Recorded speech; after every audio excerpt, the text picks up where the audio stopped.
Hello students, तो हम अपने लेक्चर को आगे बढ़ाते हैं। साइंस में कल हमने रिएक्शंस पढ़ ली थी, दो केमिकल प्रॉपर्टीज मैंने आपको बता दी थी, ठीक है। दो केमिकल प्रॉपर्टीज बताई थी, आई होप वो समझ में आ गई होंगी। मैं सेकंड प्रॉपर्टी को एक बार वापस कर लिख देता हूं यहां पे, और उसके बाद मैं कुछ उस पे कांसेप्ट बताने वाला हूं, ठीक है। तो मैंने सेकंड प्रॉपर्टी जो बताई थी वो थी acid and base react with each other, react with each other. जब अम्ल और क्षारक एक दूसरे के साथ अभिक्रिया करते हैं तो दोनों अगर एक दूसरे के साथ रिएक्शन करते हैं, तो मैं आपको बता चुका था कि एसिड प्लस बेस मिलकर क्या बनाते हैं। तो एक यहाँ पे सॉल्ट प्लस वाटर मतलब H2। अगर हम हिंदी में लिखें तो अम्ल प्लस क्षारक जब रिएक्शन करते हैं तो बनाते हैं लवण प्लस पानी मतलब H2। आया इतना समझ में? अब देखिए यहाँ पे हो क्या रहा है कि जब एसिड और बेस आपस में रिएक्शन करेंगे तो क्या बनाएंगे, सॉल्ट और H2 मतलब लवण और H2 पानी। तो मैं इसका एक एग्जांपल भी ले चुका था, मैंने क्या लिया था H2SO4 एसिड हो गया, NaOH हमारा क्या होगा, बेस। इसके बाद NaOH H2SO4 जब रिएक्शन करेंगे तो क्या बनना कंपलसरी है, तो मैंने बोल दिया H2O बनना कंपलसरी है। यहाँ से H2 गया, यहाँ से O गया, बचा क्या NaHSO4, ठीक है। NaHSO4 प्लस H2 ये हो गई हमारी परफेक्ट रिएक्शन। बैलेंस करके भी देख लेना, ये रिएक्शन बैलेंस्ड है, ठीक है। अब इसके बाद मैं आपको बता रहा था कि एसिड और बेस जब आपस में रिएक्शन करते हैं तो वाटर क्यों बनाते हैं। तो देखो जो बेसिक सा एग्जांपल है इसका, बेसिक सा एग्जांपल या फिर हम बोल सकते हैं कि डेली लाइफ में हमने देखा है, तो अधिकतर बार जब हमें एसिडिटी होती है, ठीक है, तो एसिडिटी में हम क्या मंगाते हैं, इनो, ठीक है। इनो में बेसिकली पीछे अगर उसके आप देखोगे तो बहुत सारे इंग्रेडिएंट्स उसमें मिले हुए रहते हैं, जिसमें से 80% इंग्रेडिएंट्स क्या रहते हैं, बेस रहते हैं। मतलब मैं बोल सकता हूं कि बहुत बड़ा पार्ट क्या रहता है, बेस रहता है। एसिड को अगर हमें न्यूट्रलाइज करना होता है तो हमें उसको क्या, हम उसमें क्या मिला देते हैं, बेस मिला देते हैं। मैं आपको पहले बता चुका था कि एसिड क्या देता है, वाटर के साथ H+ आयंस देता है, वहीं बेस क्या देता है, OH- आयंस देता है। अगर हम इन दोनों को मिला देते हैं तो H2O बनता है। ऐसा समझे, ये H2O बनता है और बाकी क्या हो जाते हैं, ये न्यूट्रलाइज। चार्ज प्लस और माइनस अगर मिलेंगे तो वो क्या हो जाएंगे, न्यूट्रल हो जाएंगे। हमेशा एसिड और बेस की आपस में जब रिएक्शन होती है तो उस रिएक्शन को बोला जाता है न्यूट्रलाइजेशन रिएक्शन, ठीक है। मैं यहाँ पे लिख देता हूँ कि इसी रिएक्शन को क्या बोला जाता है, न्यूट्रलाइजेशन रिएक्शन। हिंदी में भी न्यूट्रलाइजेशन अभिक्रिया, ठीक है। अब एसिड और बेस ने आपस में रिएक्शन के एक सॉल्ट बनाया और H2O मतलब वाटर यहाँ पे बना लिया। अब ये H2O जो है वो काम क्या करता है, तो देखो जो बेसिकली यहाँ पे अगर हम देख रहे हैं एसिड और बेस आपस में न्यूट्रलाइज जब करते हैं तो न्यूट्रलाइज किस वजह से कर पाते हैं, क्योंकि यहाँ का H2O बन रहा है, ठीक है। अगर एसिड की मात्रा हमारी बॉडी में ज्यादा होती है, मान लो मुझे अगर एसिडिटी हुई है तो मैं इनो पीता हूँ, अब अंदर एसिड है, ठीक है, और इनो जब मैं पीता हूँ तो बेस उसमें मिल जाता है, ठीक है। जब उसमें बेस मिलता है तो वो बेसिकली क्या बनाता है, एक सॉल्ट बनाता है। एसिड को तो वो पूरी तरीके से न्यूट्रलाइज कर देता है, मतलब अम्ल को वो क्या कर देता है, एक तरीके से खत्म कर देता है, न्यूट्रलाइज कर देता है, और उसके बाद वो वहां पे क्या बना देता है, पानी। जब दोनों आपस में मिलते हैं तो क्या बनता है, पानी बनता है।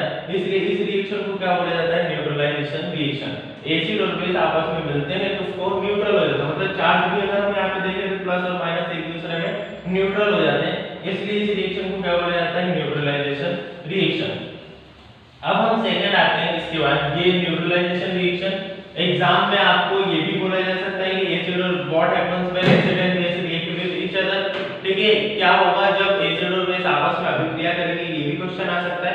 और ये भी आ सकता है कि व्हाट इज न्यूट्रलाइजेशन रिएक्शन, कि न्यूट्रलाइजेशन रिएक्शन क्या होती है। तो आपको ये याद होना चाहिए कि एसिड और बेस के आपस में रिएक्शन को ही हम क्या बोलते हैं, न्यूट्रलाइजेशन रिएक्शन। अब न्यूट्रलाइजेशन रिएक्शन के बाद हम थोड़ा एसिड और बेस में आगे बढ़ते हैं। मैंने आपको बताया था एक पॉइंट होता है कि एसिड का,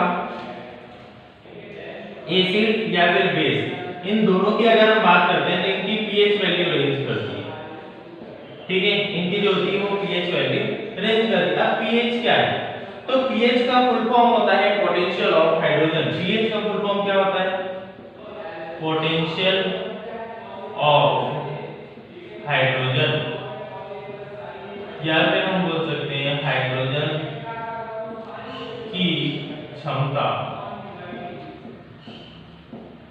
ठीक है, हाइड्रोजन हिंदी में लिख लेना, हाइड्रोजन की क्षमता या फिर potential of hydrogen. Potential of hydrogen को भी हम ऐसा भी बोल सकते हैं power of hydrogen, power of hydrogen.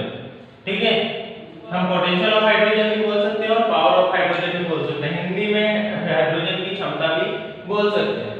अब एसिड का जो पीएच होता है वो पीएच कहां से लाया जाता है, 7 से कम। ठीक है, हमेशा क्या होगा जो एसिड का पीएच होगा, एसिड का जो पीएच होता है वो हमेशा छोटा होता है 7 से। ठीक है, जो बेस का पीएच होता है वो हमेशा बड़ा होता है 7 से। ठीक है, बेस का जो पीएच होगा वो 7 से बड़ा होगा, एसिड का जो पीएच होगा वो 7 से छोटा होगा, मतलब 7 से कम 6.9, 6.8, 6.5, 5, 4, 3, 2, 1 ये सब किसका पीएच हो सकता है, एसिड का। उसके बाद 8, 7.3 और 9, 10, 11, 12 से लेकर आगे तक ये किसका पीएच हो सकता है, बेस का। तो बेस और एसिड के पीएच की वैल्यू याद रखना कि एसिड का हमेशा पीएच 7 से कम होगा और बेस का हमेशा पीएच 7 से ज्यादा होगा। अब 7 क्यों, तो 7 जो पीएच होता है वो वाटर का होता है। ठीक है, ये नोट भी लिख लेना है कि वाटर का जो पीएच होता है वो 7 होता है, pH of water is 7, pH of water is 7। ठीक है, अब पीएच की हम बात करते हैं, पावर ऑफ हाइड्रोजन क्या है, पोटेंशियल ऑफ हाइड्रोजन क्या है। कभी भी हम किसी सब्सटेंस में, किसी सॉल्यूशन में, ठीक है, जितने भी स्टेट्स, मैटर की अगर मैं बात करता हूं तो मैटर का जब हम पीएच निकालते हैं, पावर ऑफ हाइड्रोजन, हम पावर ऑफ हाइड्रोजन क्यों निकालते हैं, तो यही हमारा जो होता है वो बेसिक कंपोनेंट होता है किसी सॉल्यूशन का या किसी सब्सटेंस का। अगर मैं लैंड का पीएच निकाल रहा हूं, जमीन का पीएच निकाल रहा हूं, तो उसमें हाइड्रोजन की मात्रा ही तय करेगी कि वो लैंड, वो जमीन क्या है, फर्टाइल है या नहीं, मतलब उपजाऊ है या नहीं है। वैसे ही हम हमारे अब जब डाइजेस्टिव सिस्टम का पीएच निकालते हैं, हमारे जब पाचन तंत्र का हम पीएच निकालते हैं, तो वहां पे भी यही चीज मैटर करती है कि अंदर देखो, अगर हमें अपने खाने को बचाना होता है तो आपने 9th 8th 9th में बेसिकली बायो में पढ़ा होगा कि एसिड्स की जरूरत पड़ती है, एसिड, गैस्ट्रिक जूस ये सब मिलते हैं खाने में और उसके बाद ही खाना आगे जाके पचता है। तो एसिड की मात्रा कभी-कभी क्या हो जाती है, इतना ज्यादा सिक्रीट हो जाता है एसिड, मतलब इतना ज्यादा निकल जाता है ग्लैंड्स से एसिड की, उसकी मात्रा हमारे स्टमक में ज्यादा हो जाती है, उसी को हम क्या बोलते हैं, एसिडिटी बोलते हैं। अब इसी एसिडिटी को या फिर पीएच हमारे डाइजेस्टिव सिस्टम का निकालने के लिए हम पीएच निकालते हैं। ठीक है, अगर पीएच 7 से कम आता है मतलब एसिड है, 7 आता है मतलब न्यूट्रल है और 7 से ज्यादा आता है मतलब बेस है। अगर एसिडिटी देखो, अगर मैं यहाँ पे रेंज की बात करता हूँ ना तो 7 अगर है या फिर 7 के आसपास है तो वो न्यूट्रल माना जाएगा। ठीक है, अगर मैं एसिड की बात करता हूँ 6.9 भी है तो वो इतना ज्यादा एसिडिक नहीं माना जाता। लेकिन अगर मैं इससे भी नीचे जाता हूँ, ठीक है, 5 हो गया, 4 हो गया, तो इनको मैं एसिडिक माना जाता है, इनको एसिडिक माना जाएगा। यहाँ पे भी वही सेम केस कि 7 के आसपास अगर कहीं है तो इतना ज्यादा बेसिक नहीं माना जाएगा, लेकिन 7 से बहुत ज्यादा है, 2 या 3 पॉइंट्स का अंतर है तो उसमें बेसिक माना जाएगा। ठीक है, ये बात नोट कर लेना कि एसिड का जो पीएच होगा वो 7 से कम होगा और बेस का जो पीएच होगा वो 7 से ज्यादा होगा। एक मैं आपको क्वेश्चन है, ठीक है, कंसेप्चुअल क्वेश्चन है, वो मैं बता देता हूँ, उसके बाद इस वीडियो को मीनिंग पे एंड करते हैं। कल मैं और बताऊंगा आपको पीएच के बारे में कि पीएच और क्या होता है और किन किन चीजों का कैसे हम निकाल सकते हैं। एक क्वेश्चन ये दिया हुआ है कि एनसीईआरटी का क्वेश्चन है कि मिल्क का पीएच कितना होता है, ठीक है, और जब मिल्क से हम कर्ड बना रहे होते हैं तो उसका पीएच कहां तक जाता है, मतलब उसकी पीएच की रेंज क्या होती है।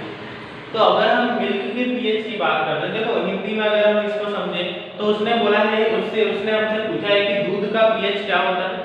सेकंड, जब दूध से हम दही जमा रहे होते हैं तो दही का पीएच कितना हो जाता है। तो अगर मैं मिल्क के पीएच की बात देखूं तो आपको पता होना चाहिए कि मिल्क से कर्ड, मतलब मिल्क से दही में हम जमाने की प्रोसेस होती है क्या, एक्चुअल में वहां पर होता है। तो जो बैक्टीरिया आपने शब्द सुना होगा कि बैक्टीरिया एक होता है वही कन्वर्जन करता है मिल्क टू कर्ड, मतलब दूध से दही। तो बैक्टीरिया बेसिकली क्या करता है, तो दूध में जो प्रेजेंट होता है मेन इंग्रेडिएंट वो है लैक्टिक एसिड, लैक्टिक एसिड। तो अगर मैं मिल्क का पीएच बताऊंगा तो एसिड अगर उसमें मिला हुआ है तो मिल्क का पीएच हमेशा क्या होगा, छोटा होगा 7 से, मतलब 7 से हमेशा कम होगा। 6 to 7 वेरी करता है मिल्क का पीएच, 6 और 7 के बीच में ही वेरी करता है, या फिर मैं बोल सकता हूँ 6.5 से 7 के बीच में वेरी करता है मिल्क का पीएच, मतलब दूध का पीएच कितना होगा, 6.5 से 7 के बीच में। अब क्या कर रहा है वही बैक्टीरिया, लैक्टिक एसिड को मिल्क में बढ़ाता जा रहा है आगे, मतलब इसको इंक्रीज करता जाएगा, लैक्टिक एसिड की क्वांटिटी को बढ़ाता जाएगा, तभी वो दही में कन्वर्ट होगा। हमने देखा है दूध खट्टा हमें लगता नहीं है, लेकिन दही क्या होती है, खट्टी होती है, और एसिड का टेस्ट भी कैसा होता है, खट्टा होता है, ठीक है। तो यहाँ पे ये जो कन्वर्जन हो रहा है वो बेसिकली क्या हो रहा है, लैक्टिक एसिड की मात्रा को, वो क्वांटिटी को बढ़ाता जा रहा है। लैक्टिक एसिड की, लैक्टिक अम्ल की मात्रा बढ़ती जा रही है, इसका मतलब वो और ज्यादा एसिडिक होता जा रहा है, इसलिए कर्ड का जो पीएच होता है वो 4.5 टू 5.5 के बीच में लाया करता है, ठीक है। ये आपको पता होना चाहिए कि कर्ड का जो पीएच होगा वो यहाँ लाया करेगा, और ये मिल्क का पीएच होगा, ठीक है। इसके लिए हमें पता होना चाहिए कि मिल्क में क्या होता है, कोई सा एसिड या कोई सा बेस पाया जाता है, या तो मिल्क में लैक्टिक एसिड पाया जाता है, और वही लैक्टिक एसिड की क्वांटिटी उसमें क्या होती है, बढ़ती जाती है जब वो कन्वर्जन होता है उसका कर्ड में, मतलब दही में। आई होप ये समझ में आ गया होगा। इसके बाद हम कल कुछ और कन्वर्जन देखेंगे, कुछ और मैं पीएच के बारे में बताऊंगा, उसके बाद 2-3 टॉपिक्स और बचे हुए इसके, इसका सेकंड चैप्टर भी अपना यहाँ पे खत्म हो जाएगा। आई होप ये समझ